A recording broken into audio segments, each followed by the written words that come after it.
Hello everyone, I wanted to make a video on watching Watchmen, which is something that I have done for several years, going on YouTube and watching brothers and sisters in the Lord bring forth reasons why they feel a particular day or time is a high watch time, and just, I guess, the art of trying to follow that.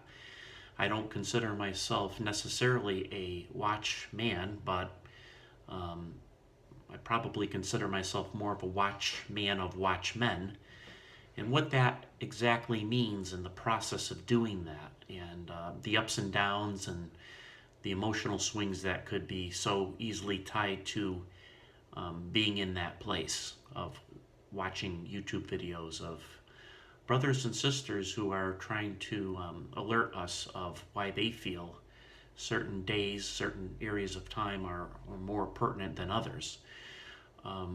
One thing that I think is extremely important is that when watchmen are bringing forth why they feel a particular date is significant, it doesn't mean that they are saying that date is the rapture date for sure. If they are, that would be called date setting, and I would warn against such ones that say definitely this date or that date the Lord's going to return. Because only truly the Lord knows that. We don't know that. We could say, well, we feel that this day is significant because of so and so, then okay, that's something to take into consideration. So if a watchman says that this day or that time period is significant, if you're watching them, you need to ask the question, why do you feel that date is significant? Because there should be some data, some rationale behind why that date is. It doesn't mean that that date is going to be the rapture. Many, many dates have already come and gone, and there seemed to be good reasoning why this is a high watch date, but obviously it hasn't come to pass. And then you'll see the same person a week or two later on another date, and why they feel that date is significant. And the question might be raised, well, why didn't you just make a video of why that date is significant? Okay, so the day in July that you were harping on that seemed to be such a high watch date, that came and went, and now all of a sudden you got a date in August that seems to be what you're communicating a high watch date. Well, a lot of times what I think watchmen are doing is that they're looking at a particular day and time, and then that day and time goes, they go back to the drawing board and they start looking at potentially other times. So if you're going to be disheartened by seeing days and times go from particular watchmen, I think that you're better off maybe not watching their videos, because most watchmen jump from one date to another when their original one doesn't come to fruition. I think what you want to really look at is, why are they pointing to a particular date? What is the rationale? Are they using significant days on the calendar? Number-wise, that seems to be creating a high watch time.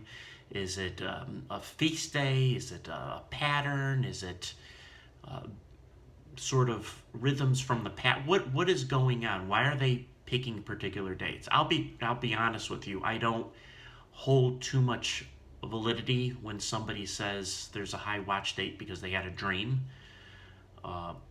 And nothing against them, but if somebody says God spoke to them and showed them this date, I I've just seen too many of those instances where dreams or God speaking to somebody have come and gone. And I'm not saying that God didn't speak to him, but let's be honest with ourselves. If God says something and it doesn't come to pass, then it wasn't from God. So I'm more interested in using some sort of, I guess, empirical. You did a little bit of roll up your sleeves and got into the scriptures and see how some patterns are repeating themselves. That seems to be, to me, more significant, and doesn't necessarily mean that we're going to sell our homes and quit our jobs and not just wait for that day, because that day seems to be holding so much weight that that's got to be the return date. Really, we can't, I don't think we should go there. I think we should be on a high watch date, prayerful looking, but also living in such a way like, Lord's not, might not come back today, might not come back on that day. We're not going to sell the ranch because of that. So ultimately, we have to use discernment. We have to also rein in our emotions and hold our excitement back. And I've said this before and I'll say it again, is that I believe that the Lord wants us to be alert to and know the season that we live in, but not the day. So if we're entering into the winter season, there's some indicators. We see the temperature is starting to drop. There's not as much sunlight during the days. We go into the supermarkets and into the other stores, and we're seeing Christmas decorations, Halloween. Well, Halloween's in the fall, pardon me, but indications that even the holidays that are in winter are approaching us. And there's other indicators where people are starting to get sick, people have colds, and what are we living in right now? And we live in a day and age where there's a lot of activity, a lot of wars and rumors of wars surrounding Israel. That is hugely significant. We're living at 70 years after, the regathering and the rebirth of Israel. We have a day and time where we see the moral fabric of society is just deteriorating, getting worse and worse. We're seeing the earth and the birth pangs in relation to that is the birth pangs are becoming more frequent, more severe. Volcanoes, hurricanes, tsunamis, wildfires. We're seeing other little indicators, well, maybe not so little, like the red heifer. There's a red heifer that has been approved to be used when the temple is reestablished. We know that there's a peace treaty in the works. There's all sorts of things that are clamoring for our attention. We have Russia in Syria, and the coalitions that are spoken of in Ezekiel 38-39 are coming to pass. We know that if Psalm 83 that can happen at any moment. So all these things, all this convergence is coming, and we come to a conclusion that we must be in the season. Just like if we're in the season of winter, we're expecting Christmas to come. Obviously, we know the date for Christmas, but we're in a season of the last days. We're in the beginning of sorrows, and we know that, we're expecting the rapture of the church to take place.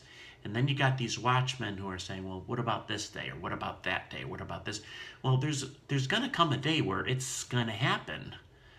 And, every watchman who's been watching, and they're going to be extremely happy along with you that we're out of here, that we've been harpazoed and we're done. And it's not going to make that big of a difference. It's like, we know we're in the season.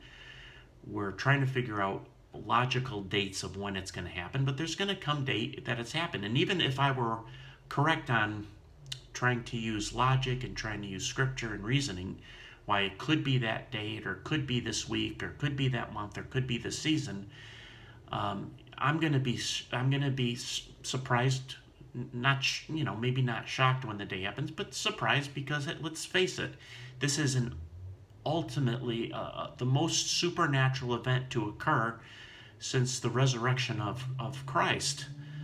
This is an earth-shattering event, supernatural event that we're expecting, we're talking about, based on 1 Thessalonians chapter 4, verse 16, and so on.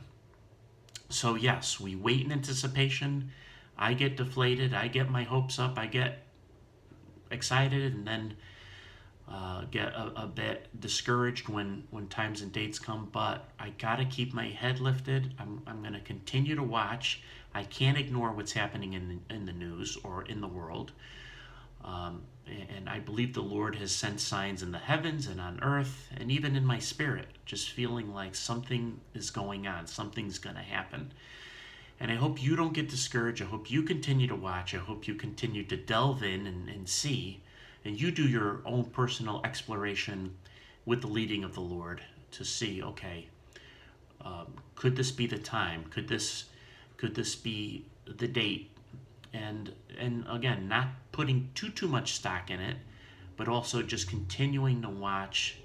This is not an easy process, but I'd rather be watching than have my head in the sand and pretending like, well, it's just like it was always. But we have that example in Peter about as in the days of Noah. We know that the Lord is long suffering for a reason, that no one could perish. The first and foremost, most important thing is that you're saved. Because if you're saved and you belong to Christ, you are part of the bride, the whole bride's going, and you're going to be caught up in the clouds with him. Whether you got the date right or wrong, it doesn't matter. It's your salvation. It's your relationship with Christ that counts. Yes, I want to be part of the bride that is watching, that is concerned about the times we're in, and is looking for the bridegroom. And is it an easy process? No. But it's a process that has helped me in my walk. I'm trying to focus on my relationship with the Lord. And the more he's showing, the more I feel like I gotta be vigilant. I gotta stay on my toes and watch. So I don't know if this video was helpful or not. Thumbs up, thumbs down, it's up to you. But God bless you, and continue on watching.